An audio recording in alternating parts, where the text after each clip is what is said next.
telescope. My vision, television, telling lies to my vision. Crazy thing called intuition. Never afraid to jump the rope, never freeze, don't choke. Emotions can be manipulated, so don't be emotional. Take the lesson and hope to grow, speed up the flow. Ramadan fasting, my energy everlasting. My gun pop is blasting, your whole bop she smashing. No wedding, we crashing. I pull up in a Porsche, I'm flashing. I speak. Welcome to All That Jazz Podcast. I'm your host, Jazz, and today we have a very special woman in the building who is going to be talking to us about how to not end up being a lonely masculine woman and how to get and keep a husband with your feminine energy. So without further ado, let me introduce you to Nicola. Hi, my name's Nicola, and I'm here to talk about a couple different subjects regarding women femininity. Okay, let's just get right into it. Let's talk about feminine energy. Let's talk about feminine energy and being fun and friendly and submissive and your hygiene. Let's just tap into some of those things. How important is that? I think that's very important. I think that when you're in a relationship, I think it's good to be not just a friend, but also have that understanding where that you can be yourself, but also be a friend, like the best friend that you would want, that you could talk to and have secrets with, but also keep the woman feminist going on, you know.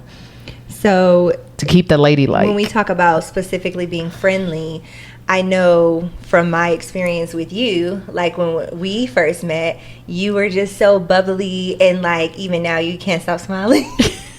And earlier, before the cameras came on, she was trying to have me look at something on her face, and I said, well, stop smiling so I can see it. And she just absolutely could not stop smiling. And I have seen you throughout the years, even through good and bad times, you keep a smile on your face. How important is that, being a feminine woman? And how do you do it? How do you keep a smile on your face through the trials, through the tribulations? How does that work for you? Well, I can say it's truly the God in me. I smile. Sometimes I smile to keep from crying because I've been through a lot. And when I say that, I say I live 9 lives and I'm on my fourth one. But it's truly the God in me. And I just love to smile. It doesn't cost you anything. That's true. Okay, so let's talk about hygiene. How important is that? As far as what? As far being as what? A feminine woman and hygiene, like stinking and being musty. I don't know. I don't have that problem, but I think. No, I'm saying, is that important for you to tell women out there very important to wash that up? you always keep yourself together, no matter what, because you never know where you might meet that someone. That one. And not only that, you want to be clean, because I think a clean house or a dirty house symbolizes a dirty coochie. But I think you should be clean. That's true. At all times. But I mean, I'm very OCD and I love to clean. Actually, I have a cleaning business, so I think cleaning is the closest thing to God. Yeah, your house is always clean. Thank you. You actually helped me put my house together. Right, I did the interior design for Jazz. You did. So let's talk about being submissive, because that's a subject that a lot of women don't like to talk about. They don't like to hear that word, submissive. They have an issue with that. It's kind of scary. Honestly, It really is. But I think it is very important that you be submissive to your man, your husband, because that's what they want. They don't want you to be like run the relationship. Sometimes a woman got to learn to know her place and know when to fall back. Agree. And I say that because in my 25 years of being married, I wasn't submissive at the beginning, and I had to learn to fall back, and things was actually better. Sometimes you got to let a man be a man, as the old folks say. Yeah. But I think it's very important that you know, women hold down the home, and the man should be the one to be the provider. Yeah, and I can attest to that, because I didn't realize how much I was not submissive in the beginning of my marriage, and it took a lot of like reflecting on like, what is femininity like, and you know, how can I work on being submissive and being comfortable with letting my man lead, because it's natural. And when you're constantly trying to both be in that masculine energy, you're constantly going to bump heads. Right. So it's like, you know, you kind of take the peace out of the household. So let's just get right into giving it up on the first night. Is that something that women out there should do? I don't think so. I think there should be a limit. I think you should get to know a person.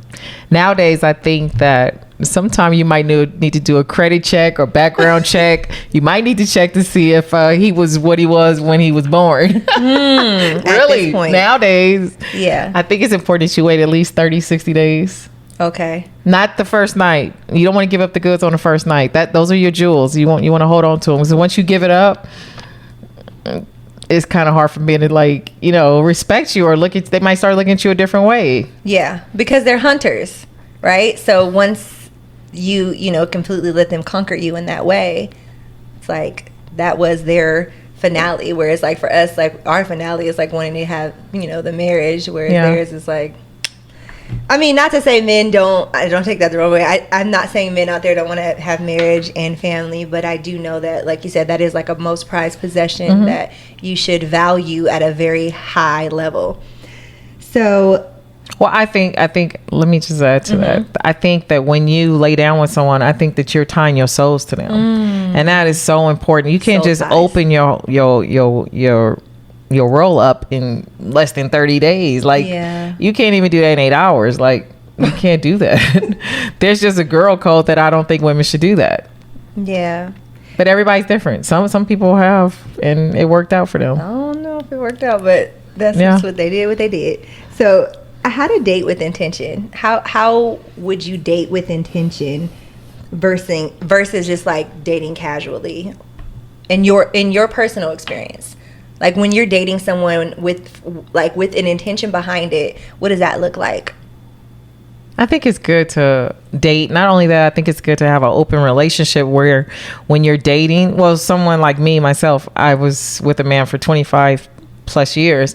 I feel like once we got divorced, then I felt like it was good to like have friends and go out and date and, mingle and get to know yourself, but love yourself first before just jumping into another relationship, because you have to put yourself first. So if a woman is dating with intention, though, does she go into that relationship with a man that's saying he has no interest in marriage, or like what are some of the qualities she can be looking to know if this is a man that could possibly be a potential husband? Well, I think that goes back with depending on what you want. Well, we could actually just jump to another question is, what is a high value man? So if she's looking for a high value man, what are some of those qualities that she can look for? A high quality man?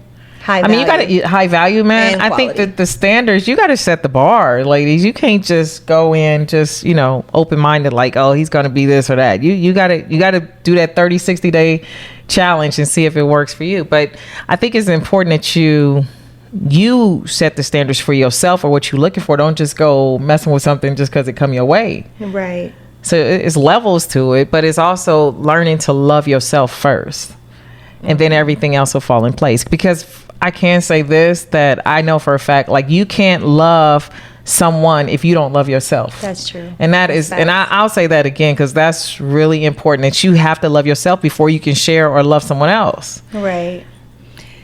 So, do you believe that it is okay to pursue a married man? Ooh. I personally don't. I feel like with a married man, he's married. And I would never want to date a married man, because I would never want to knock my blessing. Because when you get married, I personally didn't get married to get divorced. But I feel like if you date a married man and he's good with you accepting him being married, he'll never leave that woman. True. So what about those women out there that say, I don't need a man? Ooh. Those masculine women that are just like, I don't need a man for nothing. What are your thoughts on that? I'm the total opposite. I have friends, I have family members who say, I don't need a man. And the women that are quick to say they don't need a man, those are the women you look at like, well, dang, what's wrong with her? Why? Everybody needs somebody. And there's a seat for every ass, I will say. But I feel it's important. I need a man. And that's how God created us, to be man and woman. And I think it's important that, you have someone. No one wants to grow old by themselves. And not only that, I think that when a woman's quick to say it, it's like a self-defense. Like, I don't need a man. I don't need a man to pay my bills, or I don't need a man to take care of me or be in my household, or, you know, and I think that's messed up a lot of our family values. It has. For sure. And I know, going back like to my grandparents, you know, they were together, married for over 50, 60 years. And it was important for me to see that, because I always wanted that in my life for my children. And that's part of the reason what kept me with my ex-husband, because I wanted my kids to grow up in a home, you know, with the man, with the mother and the father, a husband and a wife, so that they can see that, so that they can carry on that tradition. Keep going. So I think that's very important. And I think, for me, I can say this, I don't know if this is scripted or not, but I can say this. I put my life aside to raise my children, and I was a stay-at-home mom. And I think it's so important when in a marriage that sometimes you have to, us women have to, you know, keep the home afloat and take care of the children. I'm just an old school woman. That's just how I am. And some people aren't, and I get it. We accept that. But I feel like sometimes women have to fall back in a relationship and let a man be a man. But let me say this. A woman is more than a man could ever be. That's why we're women. And that's why it's WOMAN. So we bring it. And if a man don't have a woman, he has no idea what he's missing out on. I agree. And I just was going to speak to some of the things that you said, because I guess when you look at it like that, you are actually passing down a tradition by staying married and keeping your family together, because you do instill that in your children. Mm-hmm. And I didn't realize that my mother was divorced from when I was really young, so right. I seen her as a single woman, but I did have my grandparents to right. look at as that example, and for her to see, and even not everything that she, you know, gave me a lot of game about being a traditional woman and having those values, but just able to sit back and see what she did, how she kept her house, you know, how she took care of her husband, you know, making sure that everything that he needed was available to him, you know, and then just seeing him provide and going 100% above and beyond to take mm-hmm. care of the family. Right. So I didn't realize, though, that like that right there, me seeing that was a tradition in itself. And so, you know, the same now, like I get to pass that tradition on too. But I do think when you grow up and you're constantly, after so many generations of single parent homes, you kind of do lose that tradition. Mm-hmm. Mm-hmm. So it gets lost because it's not something you've seen. It's like, you know, unless you see it on TV. Right. So you're right. With that being said, successful career woman or housewife? Pick one. I chose to be a housewife. Not just because my ex didn't want me to work, but I felt like I instilled in my kids. I poured into my kids because I put my life aside to raise my children. We did. But for me, I was a stay-at-home mom, but I also had my own business where I was able to work from home. Mm. And once my kids are now all grown, now I can focus on my career and I can do me and live my life and be happy. And that's why you see the smile on my face, because I've been through so much. No, for real. I've been through a lot, and I can only testify that God has been the reason that I've come this far, because I've been through a lot. Not only just being married, but also being a young parent. Yeah. I had my first child when I was 19, and thank God I got a husband who accepted my oldest, but it was a blessing that I was able to come out of it and be the stronger person and be the woman that I am today. Not only having my own business, but also having a career of my own that I can say, I did this. Yeah. I did this by myself. Right. And so I think that's really important for me. Right. And something you mentioned about like putting your life to the side for your children, I think that is such a big thing, because I do think a lot of times nowadays more modern women are very selfish, and they don't think about how what they do impacts their family or their children. And so it's like, okay, well, if I'm going to go out here and I'm going to chase this career and my husband is chasing his career, who's raising the children? They're raising themselves. Video games, computers. Right. Okay, so I seen you pointing at that. What did you want to say? So I was going to say, you know, sometimes you have to ask yourself, it's an umbrella. And I learned this in church. I'm a church girl too. And so I learned this in church. Like, you have to know your family values. Like, what's more important under this family umbrella? Is it family, career, or God? Okay, so and I asked Jasmine which one, and you have to ask yourself which one comes first. And sometimes people get the game mixed up. And y'all know I got them all right. And so I say, if you don't know which are important and how it falls in place, then that's something you should ask yourself. And you have to know that for these three things that go under your umbrella, the first one is, for me, is God, it's my family, then my career. And that's exactly how my life goes. I don't know if y'all will be able to see this, but let's just put the umbrella down so we can keep it on for y'all to take this in. So it's God, family, and career. That is the order, right? That's my order, and I feel that that's right, and that's what I was led by, and that's what I live by. And I think some people get it mixed up. Some people put careers first. It's not just our nationality. Some people put their career first, and then everything else is out of place. And I can say this: all the money in the world don't bring you happiness. And I say that because people are study chasing the money. That's true. And I mean, I can go on and on, but I mean, my father was homeless, but he was happy, and I say that's really important, that your happiness or your being in the right mind, you know what I mean, it's priceless, you know. I don't want to get all teary-eyed, but I found my father like 2 years ago, and it was truly a blessing. But I could tell, even with all that he's been through, he was happy, you know. So I mean, all this is really important, you know, and without God, you can't have a family and a career.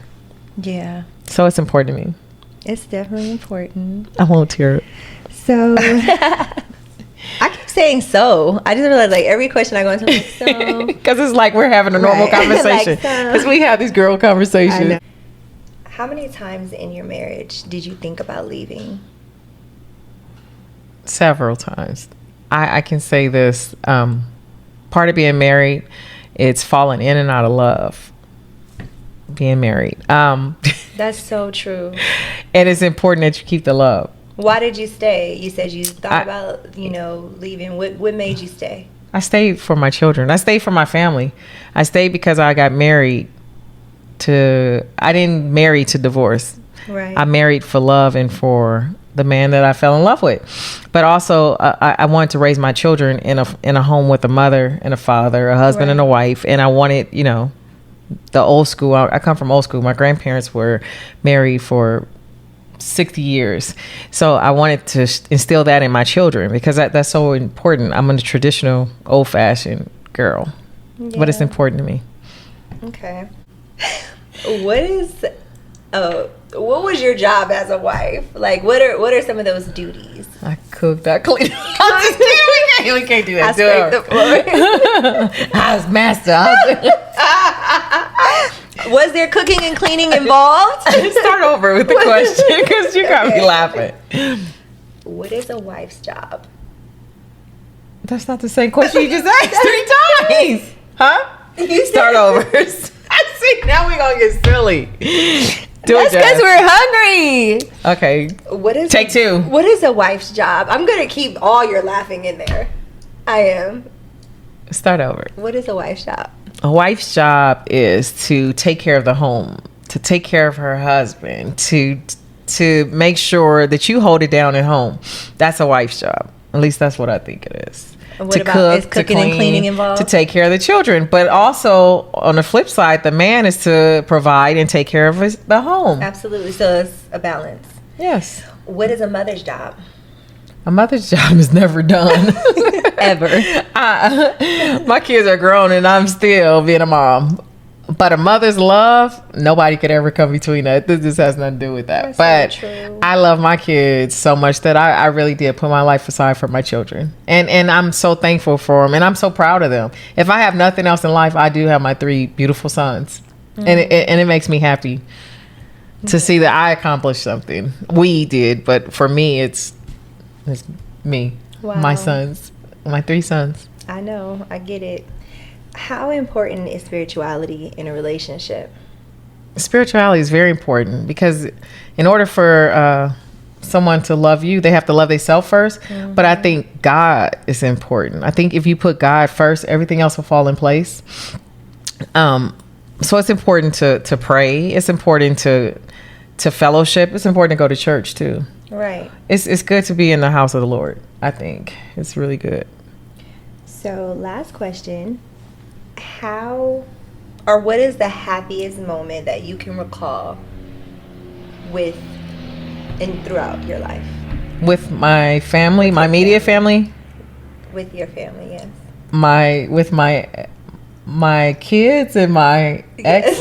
Because you didn't ask the question, right? See? How you trying to tell me how to ask the question? Like, because we did like, get this right. Did I answer this right? Say my family. Okay, I'm sorry. Let me get it together. What was your happiest moment with your family? My happiest moment with my immediate family was the birth of my children, all three, and also them graduating. It was like we accomplished it. I feel like I went to school with them, but just to know that they crossed that stage and graduated, that was like a big moment for me and my ex. I can truly say, because they did it. Right. You know, it's so interesting that you chose those 2 times, because one of them is like when you're bringing them here into this world. And then the other one is you kind of like seeing them depart onto starting their own lives. Growing. And being their own little human beings to explore and find out who they are. So that is pretty deep. It is, because from seeing them come from a boy to a teenager to a man, it's like, wow, yeah. they're my world. Like, I wouldn't be the same if I didn't have my children. Yeah. I know they might say different, but I feel different. But also another important thing in my life was being able to take my mom in and take care of my mom. I was the care provider for my mother. And it was important that that my kids saw me taking care of my mom. So hopefully they do the same, because I'm instilling in them, the family tradition. Our family don't believe in putting them in convalescent homes or whatever. Yeah, so I took care of my mom and up until her last breath. So it was very important that I was still instilling in my children. Even today, I talk to my kids. They take turns getting on my nerves, but I take the time to talk to them, and I keep it real. I don't sugarcoat it. I tell them the real deal. And do you hear that, ladies? A part of being feminine is nurturing. You nurtured your household, your mom, your husband, your children. And that is such an important thing that I think we have to allow ourselves as women to do, to be in that feminine energy of being a nurturer. Because naturally, we're so good at it, right? That's what we do. That's what we do. But it's important, because sometimes we get sidetracked or lost, or, everybody wants to, kick it, or social media has taken over the basics of life of just being a normal world. Even, I don't know if I said this, but when a family that prays together, I always made it important that maybe if we didn't have it for breakfast or lunch, but as for dinner, our family, we sat together and we prayed together. And I think that was really important to put that in my children's life. Yes. I think that's important. Okay, well, I just wanted to say thank you so much for coming on today. It has been a pleasure having you. And if you guys want some more tips or advice from Miss Nicola, go down in the comments below and ask her whatever it is that you want to ask her. And don't forget to like, subscribe, and share this video. Until next time, peace. Bye. Don't say you don't know. One show. I see you. She has that kind of love to put you in a I see you. She put that thing on me. Voodoo. She put that thing on me. Voodoo.